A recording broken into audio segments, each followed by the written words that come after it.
নমস্কার বন্ধুরা, অসীমার রান্নাঘরে সবাইকে অনেক অনেক স্বাগত। আজকে চলে এসেছি মোচা চিংড়ির রেসিপি নিয়ে। তো চলো পুরো ভিডিওটা দেখতে থাকো, আশা করি তোমাদের খুব ভালো লাগবে। আর ভালো লাগলে অবশ্যই একটা লাইক, কমেন্ট, শেয়ার, চ্যানেলটাকে সাবস্ক্রাইব করে দিও।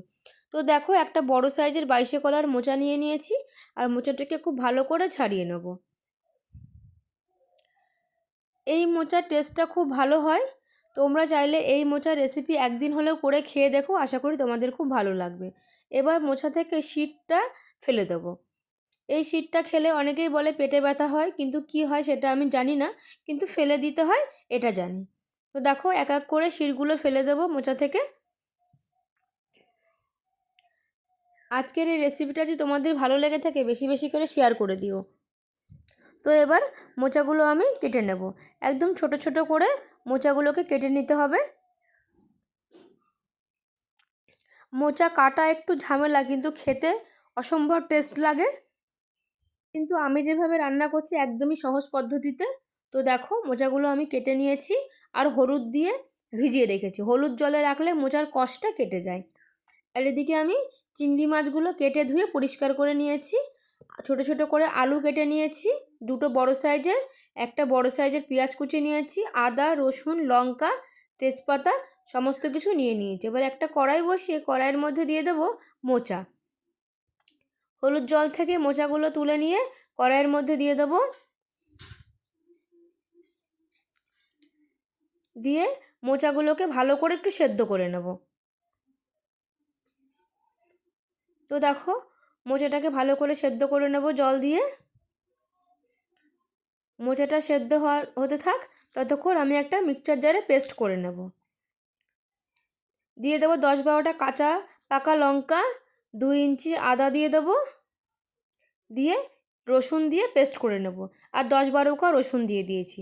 এইদিকে মোচাটা ঢাকনাটা খুলে দেখবো মোচাটা সেদ্ধ হয়েছে কি না।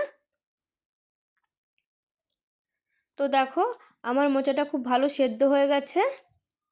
এবার আমি একটা পাত্রে তুলে রেখে দেবো।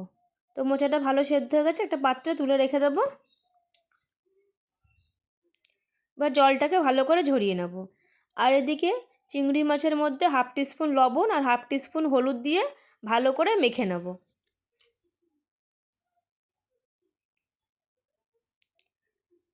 অনেকেই আছে মোচা চিংড়ি খেতে খুব পছন্দ করো, তো তাদের জন্য আজকের রেসিপি আশা করি তোমাদের খুব ভালো লাগবে। আর কড়াইয়ের মধ্যে দিয়ে দিলাম 3 টেবিল চামচ সর্ষের তেল। তেলটা গরম হতে থাক। এখানে বড় সাইজের 2টো পেঁয়াজ পেস্ট করে নেব একটু। তেলটা আমার গরম হয়ে গেছে। এবার ছোট ছোট করে কেটে রাখা আলুগুলো ভেজে নেব। আলুগুলোকে একটু লাল লাল করে ভেজে নেব।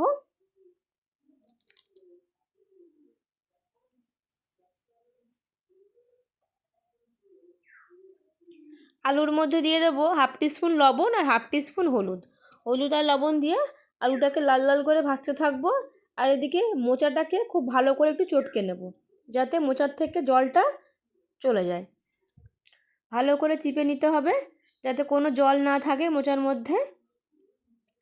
আর এদিকে আমার আলুটাও ভাজা হয়ে গেছে। আলুটাকে তুলে নেব একটা পাত্রে।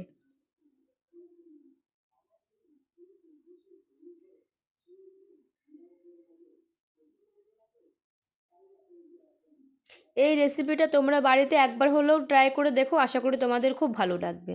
একই তেলে চিংড়ি মাছগুলোও ভেজে নেব। তো দেখো, আমি খুব বড় সাইজেরই চিংড়ি মাছগুলো পেয়েছিলাম। তো সেই চিংড়ি মাছ দিয়ে আজকে মোচা চিংড়ি রেসিপি করে তোমাদের সাথে শেয়ার করছি। তো চিংড়ি মাছগুলো ভাজা হয়ে গেছে। এবার চিংড়ি মাছগুলোও তুলে নেব। চিংড়ি মাছ খুব বেশি ভাজার দরকার নেই, 2 মিনিট ধরে ভাজলেই হয়ে যাবে। তো আলু আর চিংড়ি মাছ সমস্ত কিছু ভাজা হয়ে গেছে। এবার কড়াইয়ের মধ্যে দিয়ে দেবো 2 টেবিল চামচ সর্ষের তেল। আর তেলটাকে এবার খুব ভালো করে গরম করে নেব। ওই তেলের মধ্যে দিয়ে দেবো 2টো তেজপাতা, 2টো শুকনো লঙ্কা আর 1/2 টিস্পুন জিরে। জিরে দিয়ে খুব ভালো করে না ফোড়নটাকে একটু নাড়াচাড়া করে ভেজে নেব। ফোড়ন থেকে যখন মিষ্টি একটা গন্ধ আসবে, তখন আদা, কাঁচা লঙ্কা আর রসুনের পেস্টটা দিয়ে দেবো। দিয়ে খুব ভালো করে কষিয়ে নেব। তেল ছেড়ে গেছে, এবার দিয়ে দেবো পেঁয়াজ বাটা। পেঁয়াজ বাটাটা দিয়েও ভালো করে কষিয়ে নিতে হবে। যত ভালো মশলা কষানো হবে রান্নার টেস্টটা তত ভালো আসবে। এবার দিয়ে দেবো কিছুগুলো গুঁড়ো মশলা, 1/2 টিস্পুন লবণ, 1/2 টিস্পুন হলুদের গুঁড়ো, 1/2 টিস্পুন দিয়ে দেবো জিরের গুঁড়ো, 1/2 টিস্পুন দিয়ে দেবো ধনের গুঁড়ো, আর দিয়ে দেবো 1/2 টিস্পুন কাশ্মীরি লঙ্কার গুঁড়ো। এবার খুব ভালো করে মশলার সাথে মিশিয়ে কষিয়ে নেব।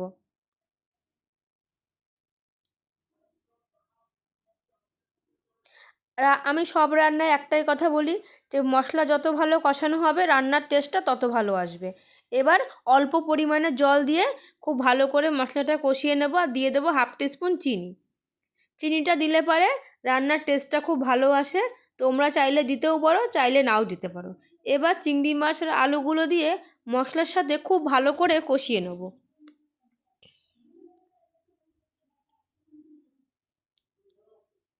তো দেখো মশলার সাথে চিংড়ি মাছটা খুব ভালো করে আলুটা কষিয়ে নিয়েছি, আর তেলটাও ছেড়ে গেছে।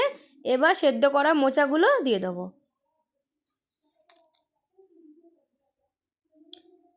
মোচাটাকে দিয়ে খুব ভালো করে মশলার সাথে মোচাটাকে মিশিয়ে নিতে হবে।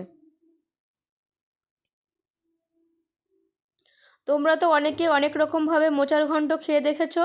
আমি যেভাবে বানালাম সেইভাবে একবার হলেও বাড়িতে ট্রাই করে দেখো, আশা করি তোমাদের খুব ভালো লাগবে। তো দেখো সমস্ত কিছু ভালো করে কষিয়ে নিয়েছি, আর আলুটাও খুব ভালো সেদ্ধ হয়ে গেছে। এবার আমি ওপর থেকে একটু গরম মশলার গুঁড়ো দিয়ে দেবো, দিয়ে খুব ভালো করে নাড়াচাড়া করে মিশিয়ে নেব। তো আমার মোচা ঘন্ট রেসিপিটা হয়ে গেছে। এবার আমি একটা পাত্রে নামিয়ে নেব। আজকের রেসিপিটা তোমাদের কেমন লাগলো অবশ্যই কমেন্ট করে জানিও। আর যদি ভালো লেগে থাকে একটা লাইক, কমেন্ট, শেয়ার, চ্যানেলটাকে সাবস্ক্রাইব করে দিও। আর ফেসবুক পেজটাকে জলদি জলদি ফলো করে নিও নিত্য নতুন ভিডিও দেখার জন্য। ততক্ষণ ভালো থেকো, সুস্থ থেকো, সাবধানে থেকো।